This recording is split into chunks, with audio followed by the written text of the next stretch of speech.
مومن کے لیے صرف آخرت کا اجر ہے، کافر کے لیے آخرت کا اجر نہیں۔ کافر آخرت کے اجر سے اس لیے محروم ہوگا کہ آخرت کے اجر اور بدلے کے لیے ایمان شرط ہے، اور یہ مومن کے پاس ہے، کافر کے پاس ہے ہی نہیں۔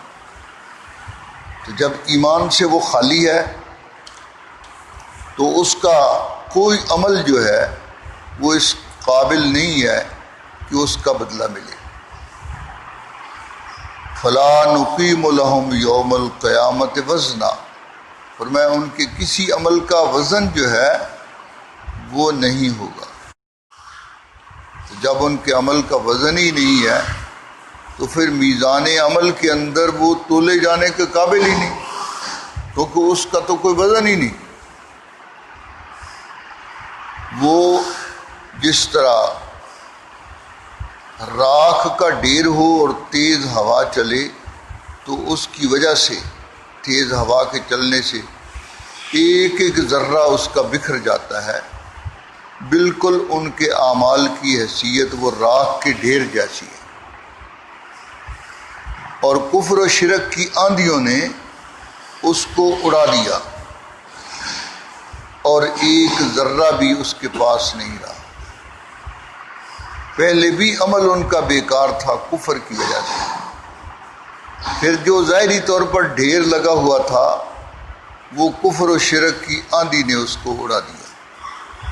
اب جب قیامت کے دن جائے گا تو اس کے پاس کچھ بھی نہیں ہوگا، خالم خالی ہوگا۔ آگے فرمایا واللہ بکل شیء علیم، کہ اللہ کو ہر چیز کا علم ہے، اور یہ اللہ کو معلوم ہے کہ کون مجھ پر ایمان لا کر میری طرف سے پہنچنے والی جو اس کو تکلیف ہے اس پر وہ صبر کرے گا، اور میری بارگاہ کے اندر پھر وہ اجر کا باعث ہوگا، اور اپنے درجات کی بلندی کا وہ سبب بن جائے گا۔ فرمایا کہ تمہاری ذمہ داری یہ ہے کہ دنیا کے اندر تم رہتے ہوئے، کیونکہ ایمان کا دعویٰ کرنے والے ہو، اس لیے ایمان کا دعویٰ تاکہ تمہارا ثابت ہو جائے، اطیعوا اللہ و اطیعوا الرسول، کہ اللہ تعالیٰ کی اطاعت کرو، جو جو احکامات اس نے، جو جو فرائض تمہارے ذمہ لگائے ہیں ان فرائض کی پابندی کرو، اور ان فرائض کی پابندی میں، ان کی ادائیگی میں اطیعوا الرسول، رسول اللہ صلی اللہ علیہ وسلم کے طرز عمل کو سامنے رکھو، کیونکہ فرض کی ادائیگی بھی اس وقت درست ہوگی کہ جب رسول اللہ صلی اللہ علیہ وسلم کے طریقے کو سامنے رکھا جائے گا اور اس کو بطور اسوہ حسنہ کے طور پر اپنایا جائے گا۔ اور اگر اطاعت رسول جو ہے وہ نہیں ہے تو وہ اطیع اللہ جو ہے وہ بھی ثابت نہیں ہو سکے گا۔ ایک آدمی اللہ تعالیٰ کو مانتا ہے لیکن جیسے اللہ کے رسول صلی اللہ علیہ وسلم نے فرمایا اس طرح نہیں مانتا، مثلا اللہ کو مانتا ہے اور اس کا ساتھ شریک ٹھہراتا ہے، اب یہ رسول کے طریقے کے خلاف ہے۔ کیوں؟ اس لیے کہ اللہ کے رسول نے تو فرمایا اللہ کو وحدہ لا شریک ماننا ہے، اس نے اللہ کو تو مانا لیکن وحدہ لا شریک نہیں مانا، اس لیے اس کا اللہ کو ماننا معتبر ہی نہیں ہے۔ تو یہاں اسی لیے اطیعوا اللہ و اطیعوا الرسول، اطاعت کا لفظ جس طرح اللہ کی ذات کے لیے لایا گیا اسی طرح رسول اللہ صلی اللہ علیہ وسلم کے لیے بھی لایا گیا، تاکہ وہ لوگ، اللہ کو تو معلوم تھا ایسے لوگ آئیں گے جو اطاعت رسول کو ضروری نہیں سمجھیں گے، جو اللہ کے رسول کے ارشادات جو ہیں ان کو کوئی حیثیت نہیں دیں گے، منکرین حدیث۔ تو اللہ تعالیٰ نے اس لیے فرمایا کہ جس طرح میری اطاعت ضروری ہے، میرے احکامات کی پابندی ضروری ہے، تو اسی طرح اطیع الرسول، رسول اللہ صلی اللہ علیہ وسلم کی اطاعت بھی ضروری ہے۔ ان کی اطاعت کے بغیر میری اطاعت مکمل نہیں ہوگی۔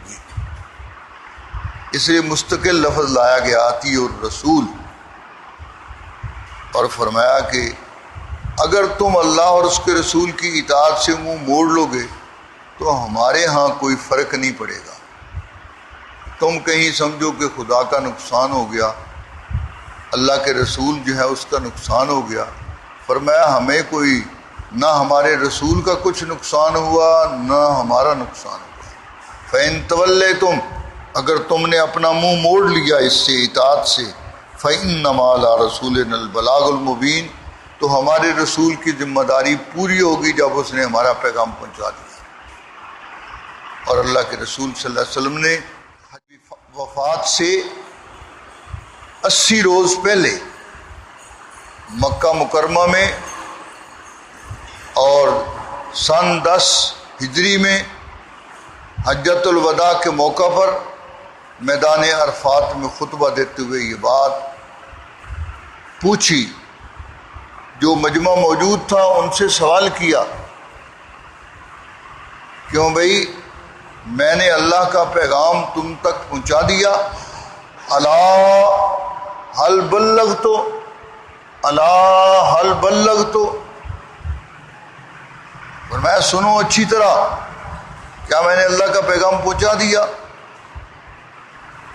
تو صحابہ کرام نے جواب دیا آپ نے اللہ کا پیغام پہنچا دیا، آپ نے اللہ کا پیغام پہنچا دیا، اس کا حق ادا کر دیا۔ پھر آپ نے اگلی بات فرمائی فَلْيُبَلِّغِ الشَّاهِدُ مِنْكُمُ الْغَائِبَ، اب یہ تمہاری ذمہ داری ہے، تم موجود ہو یہاں اور تم گواہی دے رہے ہو کہ میں نے اللہ کا پیغام تم تک پہنچا دیا ہے۔ اب دوسروں تک پیغام جو یہاں موجود نہیں ہے ان تک پہنچا دینا تمہارا کام ہو گیا، تمہاری ذمہ داری بن گئی۔ فَلْيُبَلِّغِ الشَّاهِدُ مِنْكُمُ الْغَائِبَ، تو فرمایا ہمارے رسول صلی اللہ علیہ وسلم پر تو ذمہ داری ہے پیغام پہنچانے کی، وہ انہوں نے کر دی، وہ اپنی ذمہ داری سے عہدہ برا ہو گئے، بری الذمہ ہو گئے۔ اب تم اگر اس ذمہ داری کو ذمہ داری ہی نہیں سمجھو گے، اس پیغام کو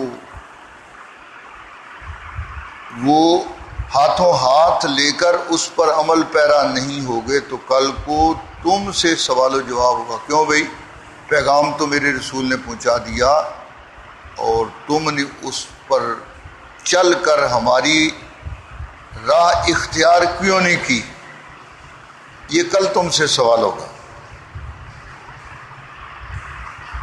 اور فرمایا سنو اللہ لا الہ الا ہو، اللہ کے اس کے سوا کوئی معبود نہیں، اس لیے کہ آپ کے پیغام کا مرکزی نقطہ وہ اللہ کی وحدانیت ہے، یہ مرکزی نقطہ ہے کہ اللہ کے سوا کوئی معبود نہیں، عبادت کا حقدار فقط اور فقط ایک اللہ ہی ہے۔ اس لیے اس عنوان کو یہاں پیغام کا جب ذکر ہوا تو اس پیغام کو بھی خالق کائنات نے بتلا دیا کہ بھئی وہ پیغام کیا ہے، وہ اللہ کی وحدانیت کا سبق ہے۔ وَعَلَى اللَّهِ فَلْيَتَوَكَّلِ الْمُؤْمِنُونَ، بقیہ اس راستے کے اندر دکھ و مصائب پریشانیاں تو آئیں گی، تو فرمایا کہ ان پریشانیوں میں اللہ کی ذات پر بھروسہ کرنا یہی ایمان کا تقاضا ہے اور یہی ایمان والوں کا طرز عمل ہے، اور تم مومن ہونے کی حیثیت سے امید ہے کہ اسی کو اپناؤ گے، کیونکہ جب ایمان کا دعویٰ ہے تو ایمان والوں کے طرز عمل پر چلنا ہوگا۔ آگے اسی لیے مخاطب کر کے فرمایا یا ایھا الذین آمنوا، اے ایمان والو، ان من ازواجکم، بعض صحابہ کرام جو ہیں ان میں مفسرین نے عوف بن مالک اشجعی رضی اللہ تعالیٰ عنہ کا نام لکھا، بعض کئی اور بھی احباب تھے۔ جب وہ ہجرت کرنے لگے تو ان کو ان کی اولاد جو ہے انہوں نے روک لیا کہ ہمارا کیا بنے گا، ہمارا کون پرسان حال ہوگا، اور وہ اس قدر انہوں نے آہوزاری کی، روئے کہ جس کی وجہ سے وہ ہجرت سے رک گئے۔ اسی طرح بعض نے جہاد کا ارادہ کیا تو ان کی اولاد جو ہے وہ اس بارے میں رکاوٹ بنی، وہ ان کو لپٹ گئے کہ ہم پیچھے بھوکے پیاسے مر جائیں گے، ہمارا کون پرسان حال ہوگا، تم جہاد پر جا رہے ہو، تو وہ جہاد سے رک گئے۔ تو اللہ فرما رہے ہیں کہ جنہوں نے یہ اولاد اور مال کی خاطر گھر کے اندر رہنا پسند کیا اور اللہ تعالیٰ کے حکم کو وقتی طور پر چھوڑ دیا، مؤخر کر دیا، اور یہاں گھر میں ٹھہرنے کو ترجیح دی، گھر میں ٹھہرنے کو ترجیح دی، تو فرمایا کہ ایسی اولادیں اور ایسی بیویاں وہ تمہاری دشمن ہیں۔ کیوں؟ اس لیے کہ اللہ کے حکم کے راستے میں اس پر عمل کرنے میں وہ رکاوٹ ہے۔ اس سے معلوم ہوا کہ دین کے کسی بھی فرض کے معاملے میں اگر اولاد یا بیوی وہ رکاوٹ بنے تو وہ تمہارا اس سے کچھ تعلق نہیں، وہ اللہ کی بھی دشمن ہے، تمہاری بھی دشمن ہے، کیونکہ وہ دین سے رکاوٹ بن رہی ہے۔ اس لیے دین کے سلسلے میں اللہ کے حکم کو ترجیح دینا یہی ایمان کا تقاضا ہے۔ ہاں کوئی نفلی حکم ہو تو اس کو تو چھوڑا جا سکتا ہے، کیونکہ نفلی حکم کے اندر اجازت ہے اس کے کرنے نہ کرنے کی۔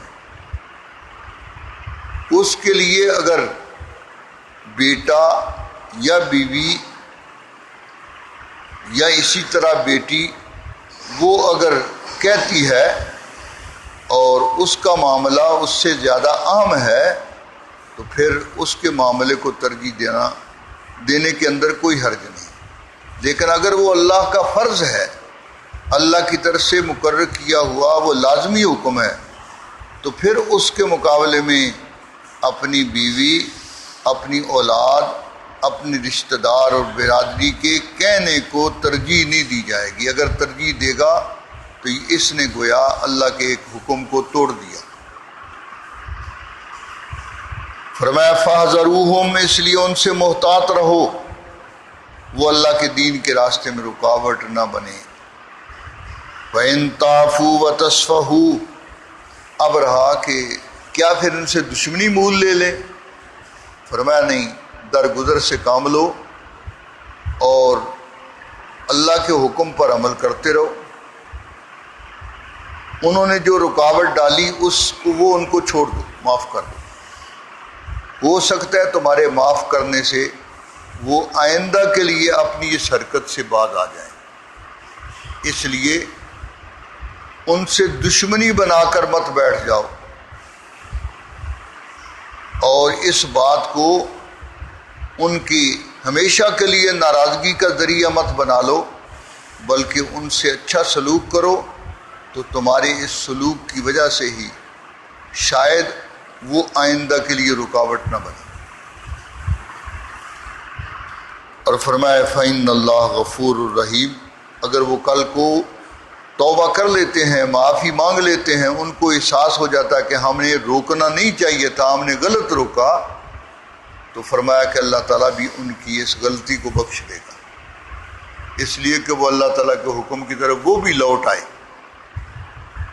مال و اولاد، بیوی، وہ تو وہ ہونی چاہیے جو اللہ کے دین پر عمل کرنے میں تمہارے معاون بنے، آخرت کے معاون بنے، تاکہ آخرت کی زندگی بھی تمہاری جو ہے وہ اسی طرح گزرے جس طرح یہ گزر رہی ہے۔ فرمایا انما اموالکم و اولادکم، یہ اللہ کی طرف سے مال اور اولاد جو ہے یہ آزمائش ہے۔ اب دیکھ لو اس آزمائش میں تم اس امتحان میں فیل ہوتے ہو یا پاس۔ جب تم اللہ کے حکم کو ترجیح دو گے تو تم کامیاب ہو۔ گویا تم اس فتنہ سامانی سے بچ گئے، تم اس فتنے کے نقصان سے بچ گئے، تم نے اپنے آپ کو محفوظ کر لیا۔ انما اموالکم و اولادکم فتنہ، تمہارے مال اور تمہاری اولادیں تمہارے لیے فتنہ ہیں، آزمائش کا باعث ہیں۔ واللہ عندہ اجر عظیم، اور یہ یاد رکھو کہ اللہ کے ہاں بہت بڑا اجر ہے، اور وہ تبھی مل سکتا ہے کہ جب تم اللہ کی بات کو ترجیح دو گے اور اس کے مقابلے میں مال و اولاد جو ہے اس کو ترجیح نہیں دو گے، تب ملے گا وہ اجر۔ اور اگر تم نے ان کو ترجیح دی تو پھر تم اجر عظیم سے محروم ہو گئے، پھر اجر عظیم سے محروم ہو گئے، اس لیے کہ تم نے اللہ کے حکم کو پیچھے چھوڑ دیا۔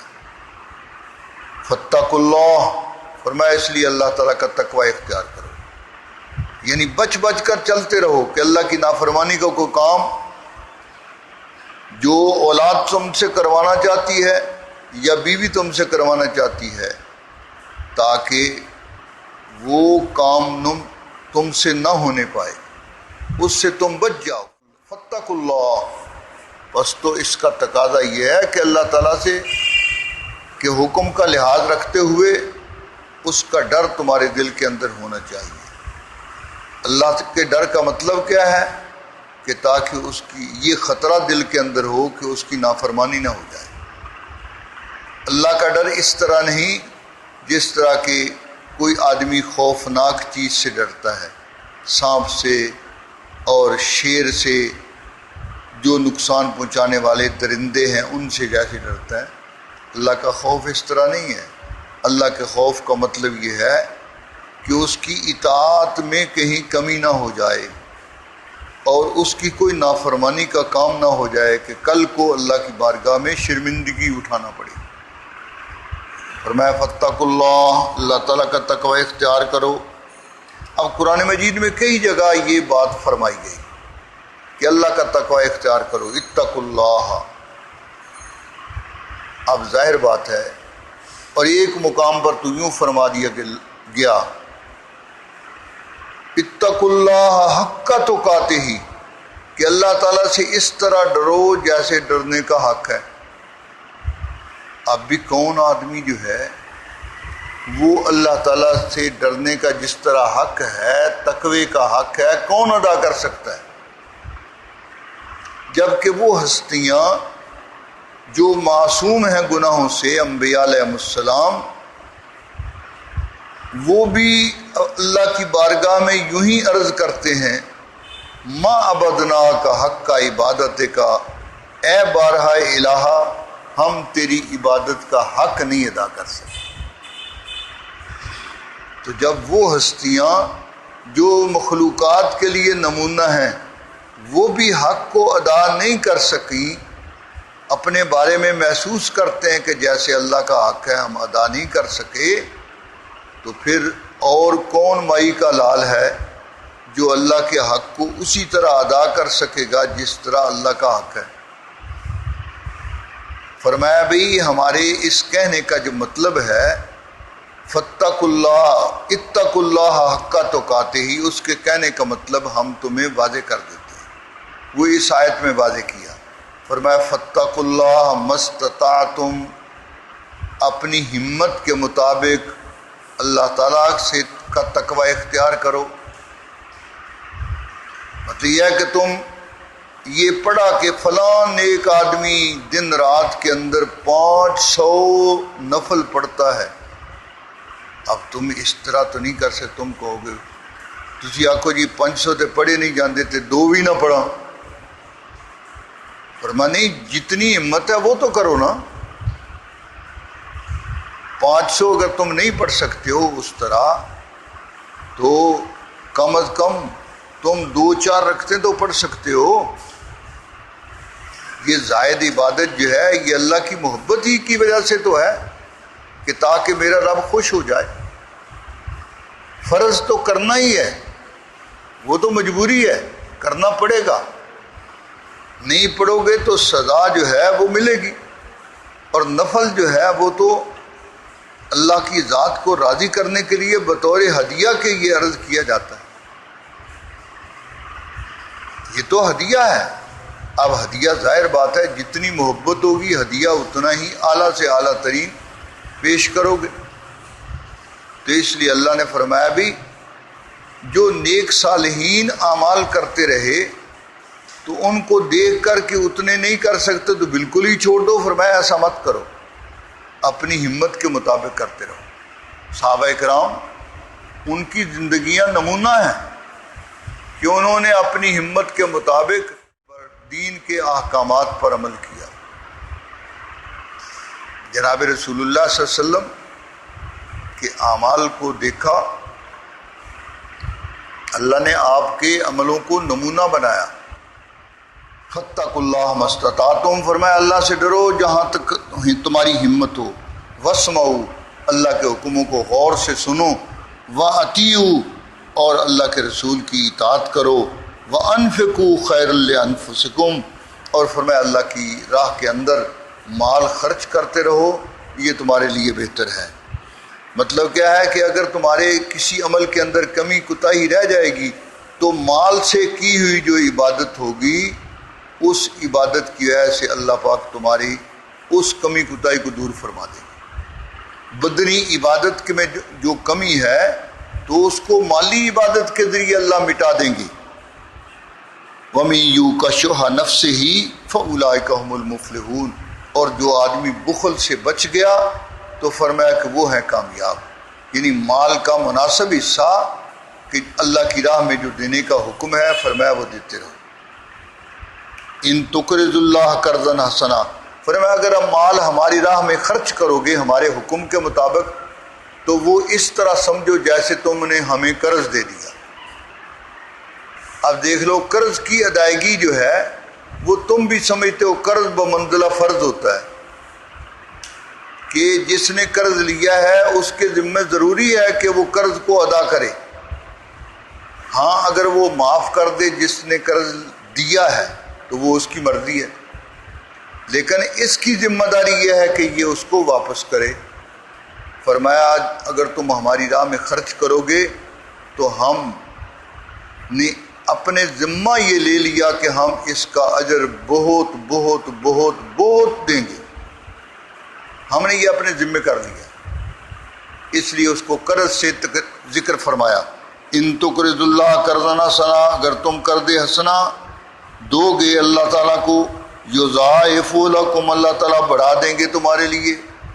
بڑھانے کے اندر پابندی نہیں لگائی، اور میں ہم بڑھا دیں گے اپنے مطابق، تم نے کیا اپنے مطابق، تم نے خرچ کیا اپنے مطابق، ہم بڑھائیں گے تمہاری نیت کے خلوص کے مطابق، جتنا خلوص زیادہ ہوگا اتنا ہی ہم زیادہ بڑھائیں گے۔ وَيَغْفِرْ لَكُمْ، اور اگر اس میں کمی کوتاہی ہوگی تو اللہ تعالیٰ بخش دیں گے۔ یعنی مال خرچ کیا اس پر اجر کا وعدہ بھی کیا، ساتھ اس میں جو کمی تھی اس کے بخش دینے کا بھی اعلان فرما دیا۔